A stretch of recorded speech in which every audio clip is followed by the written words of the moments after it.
Check. Okay.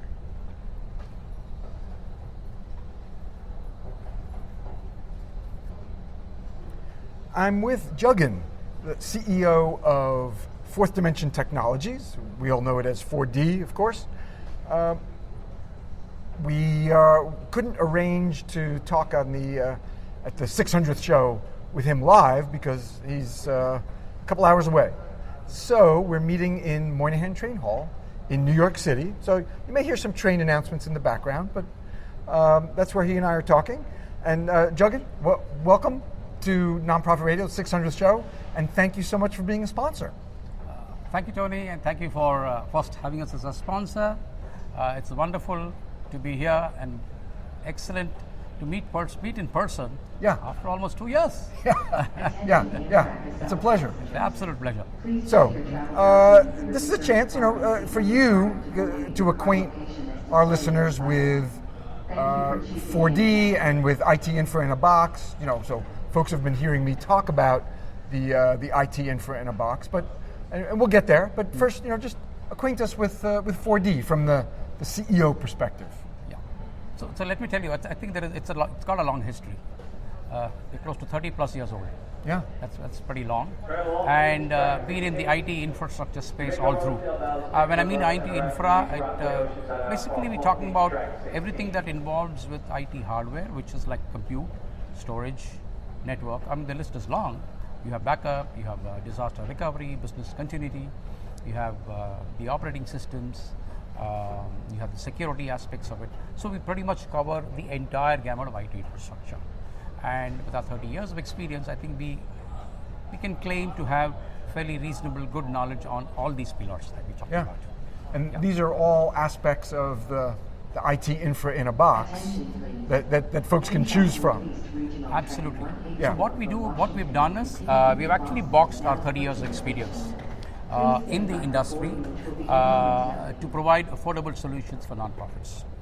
Okay, so what we are essentially trying to provide nonprofits is be able to have the entire IT infra of theirs in one single interface.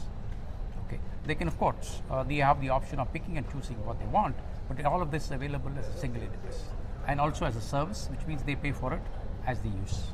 Yeah, that's what we're trying to send to them. You're sensitive to the fact that nonprofits are operating on, often small budgets. 100%, no question about it. We understand, we work with nonprofits, we understand how tight budgeted they are. We also seen how nonprofits have evolved with time. There was a time they were focusing only on things like getting the donation and executing projects. Yeah. But today time has come where technology has become very crucial for not just survival, but for their growth as well. Okay. So we feel that technology going forward is going to play a very major part in their functioning. Okay. For any organization, let alone non-profit. Everybody. I mean, there's no more index cards. Yeah. Every person, not only the IT director. I mean, everyone, of course, is using technology in their work. Yeah. And we understand the need for, especially for non-profits, to work with tight budgets. So which is why when we start looking at it, we've kind of made it a very cost-effective model for them. I'm sure they will see the cost-effectiveness in the whole process, which we also feel is probably our way of giving back in some sense, okay, because we're not going to be looking at purely market rates in this model, but we think there is an option to do that, but we also want to make it easy, elegant, and simple for them to use. That's the idea. And there is a large U.S. nonprofit you're working with now. Oh yes, we do. That's our first experience with nonprofits. It's not just it's US based, but it's an international organization. They have presence not only in the US, they have presence in Japan, Korea, parts of Europe, India, all over, and it's a huge impact. So when we actually gotten into that organization, I think it was recent. They had a lot of IT, let's say, components in place. Yeah. They had actually bought a lot of things. But I think what has happened is over a period of time, they were all disparate components that they had bought. It was not integrated into one solution for them. So when we got in, we realized that there are lots of things which they had bought, they were not using. And some of them, they could have used it better. So we started optimizing the whole thing. And today, we've moved something to the cloud, something in the data center and stuff like that. And today, they are in a position, actually, a very stable IT environment is what they have for their application. Okay. And we also manage it for them 24/7. And that's IT infra in a box, available if they're not using that exactly, but all these competencies that you're describing are in the IT infra in a box. Yeah. So, Absolutely. All right. Using all the components of IT infra in a box. Yeah.